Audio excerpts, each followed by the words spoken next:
আরে বাবা ইমান দাম হৈ গল বিলাহী দাম মানে অসমত বানপানী হৈ সব বিলাহী মৰি গ'ল তো বিলাহীটো ক'ৰ পৰা সাপ্লাই হৈ আছে শ্বিলঙৰ পানী শ্বিলঙৰ কি বজাৰ বৰা বজাৰৰ পৰা আহি আছে কি অসমত আৰু বিলাহী নাই অসমত বিলাহী নাই অসমত নাই বিলাহী তো বড় বজাৰ ন কন্টাক্ট নাম্বাৰ আছে ডিস্ট্ৰিবিউটৰৰ কন্টাক্ট নাম্বাৰ আছে এই বড় বজাৰত ফোন লগা শ্বিলঙত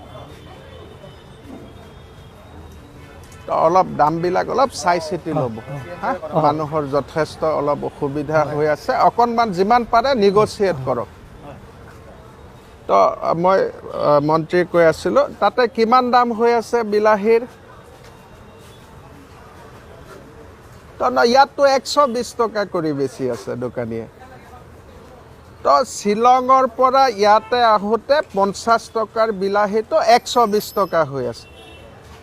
তো মাজত ক'ত পইচা দিব লগা হৈছে সিন্ডিকেটটো ক'ত চলি আছে তো আমি ইয়াৰ পৰা মানুহ পঠাম আপোনালোকে এই বস্তুবিলাক একদম ক্লিয়াৰ কৰক কিন্তু চক তো তাতে বিলাহীটো 50 টকাৰ বিলাহীটো ইয়াতে আহি আছে মাজত ক'ৰবাত কিবা এটা গণ্ডগোল আছে ইয়াত 120 টকা হৈ আছে আপুনি কিমান টকাত কিনিছে বিলাহী আমি 110 টকা কিনিছো 110 টকা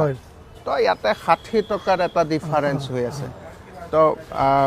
মই কি কৰিব লাগে কৰি আছো মই অহা কালিৰ পৰা বিলাহীৰ দামটো মই কমাই আছো হ'ব ঠিক আছে ভাল হ'ব মই 60-70 টকালৈকে কেনেকে আনিব পাৰো মই কৰি আছো ভাল হ'ব তো আপুনি এটা খবৰ লওক প্ৰণৱ যে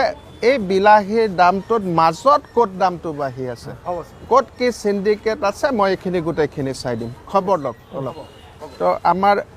টাস্ক ফোৰ্স আহিছে না ইয়াত সাপ্লাই মানুহ আহিছে না তো ৰঞ্জিত দাক এটা ফোন লগ তো আৰু কিমান দাম গাজৰৰ কিমান দাম গাজৰ 120 টকা কেজি সব 120 টকা সব 120 টকা নেমুৰ কিমান নেমুৰ দাম কম কিমান নেমুৰ দাম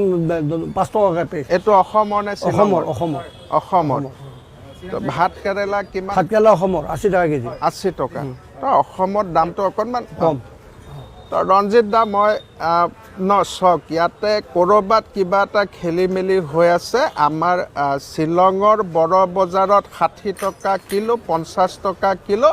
কিন্তু ইয়াতে আহি গণেশগুৰিত 120 টকা হৈ আছে তো আপুনি ফিল্ডত নামক অলপ নাই অলপ নামক অলপ ডেফিনেটলি নামিব লাগিব অকণমান টাস্ক ফোর্স লৈ গোটেই আপুনি য'ৰ পৰা মালটো সাপ্লাই আহিছে তাতো চাওক আৰু ইয়াতো চাওক দে হ'ব আবেলি এক পাক মোক এটা ফোন কৰিব ঠিক আছে হ'ব তো আৰু কি বস্তু কিমান দাম এইবিলাক মূলা কিমান মূলা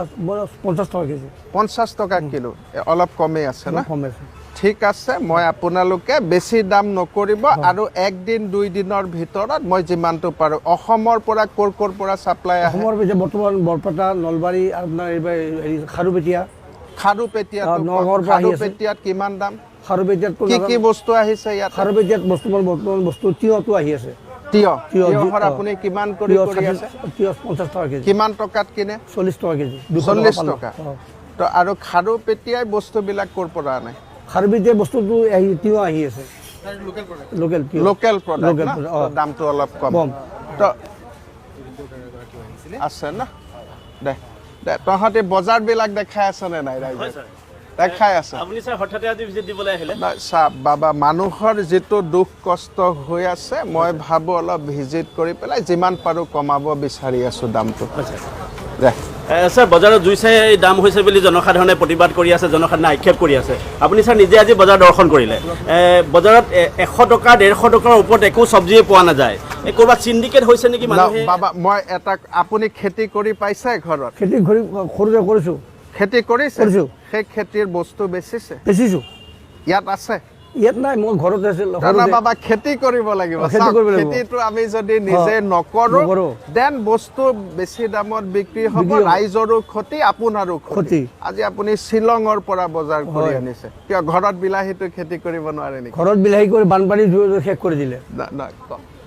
স্যাৰ বজাৰত জুই চাই দাম হৈছে জনসাধাৰণে বিভিন্ন সময়ত বিভিন্নভাৱে প্ৰতিবাদ কৰিছে ছ'চিয়েল